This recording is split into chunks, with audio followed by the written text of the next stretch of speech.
नमस्कार। जी राजस्थान की खास सीरीज राजनीति का रण में आप सभी का स्वागत है और मैं हूं आपके साथ संजय यादव। राजनीति के रण के इस एपिसोड में हम आपको सचिन पायलट के जीवन परिचय को बता रहे हैं।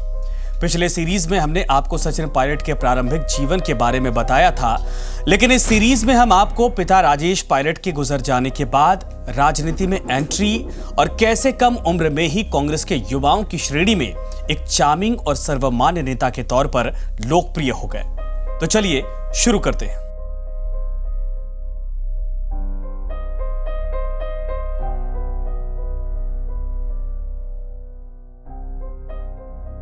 तो पिता के पद चिन्हों पर बढ़कर राजनीति के शीर्ष तक पहुंचना किसी सपने से कम नहीं होता है।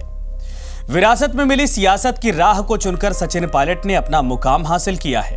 देश के कद्दावर राजनेता स्वर्गीय राजेश पायलट के पुत्र सचिन पायलट को राजनीति विरासत में मिली।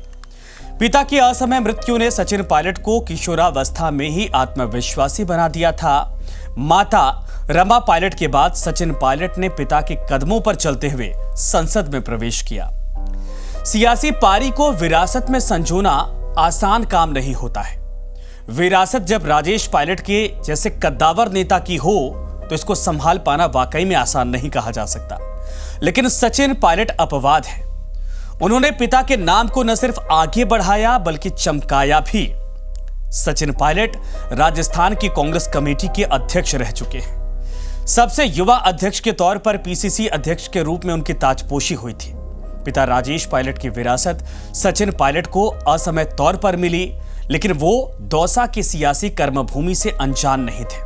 दूसरे गुर्जर नेता जो हरियाणा के और दिल्ली के रहे, उन्होंने आने की हामी भरी, लेकिन वो अपने आप को अलग रखते रहे क्योंकि वो नहीं चाहते थे कि राजेश पायलट जैसा कद दूसरा कोई आदमी हासिल करे और उनका नाम फिर ये अपॉर्चुनिटी समझ रहे थे वो अपने आप को स्थापित कर सके।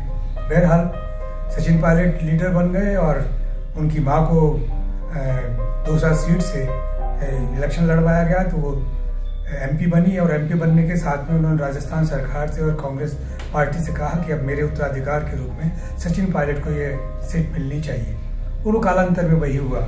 सचिन पायलट एमपी बने दौसा से।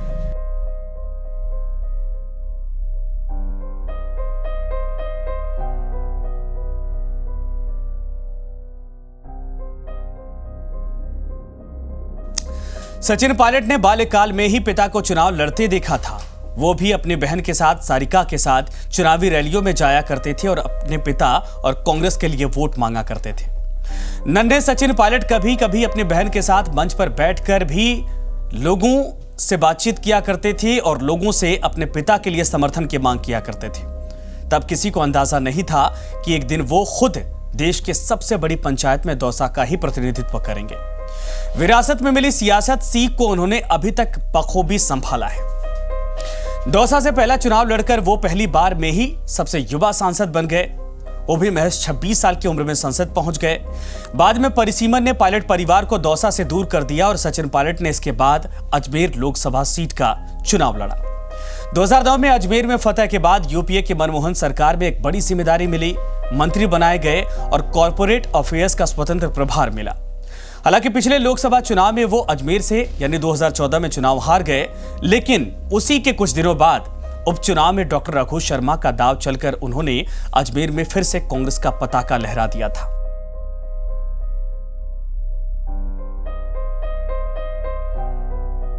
देश की सियासत में अब्दुल्ला परिवार का भी एक बड़ा योगदान है और अहम भूमिका है। दौसा के पहले चुनाव में सचिन पायलट का उनकी पत्नी सारा यानी जो अब्दुल्ला परिवार से आती है, उन्होंने पूरा साथ दिया था। गली गली घूमकर सचिन पायलट के लिए वोट मांगे थे।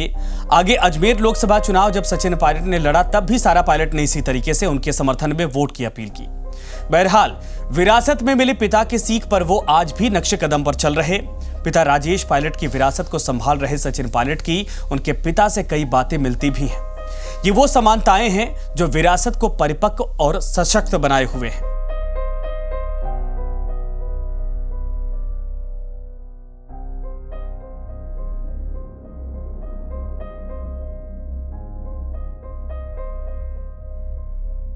हालांकि 2014 में अजमेर से मिली चुनावी हार के बाद पायलट के कंधे पर कांग्रेस के प्रदेश इकाई को सत्ता में लाने की जिम्मेदारी सौंपी गई। यानी कि सचिन पायलट अब प्रदेश कांग्रेस कमेटी के अध्यक्ष बन चुके थे।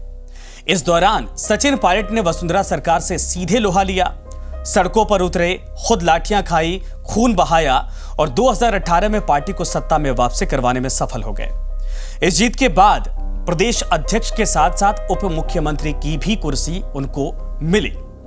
लेकिन 2018 में सत्ता में लौटी कांग्रेस कहने को सरकार में थी।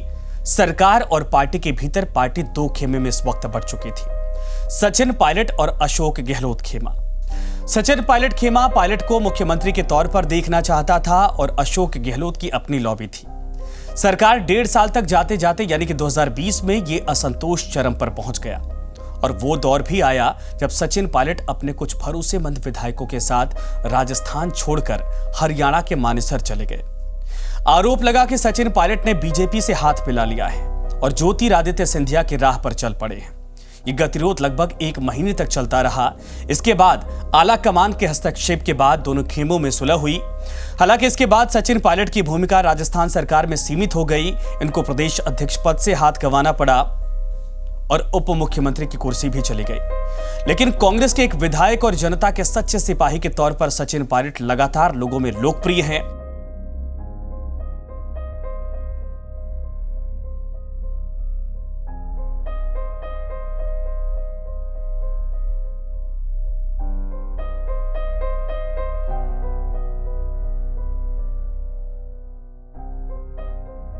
कार्यकर्ताओं का मानना है कि सचिन पायलट में एक जन नेता की झलक है और इसीलिए जनता आने वाले वक्त में उनको भविष्य के तौर पर भी देख रही है।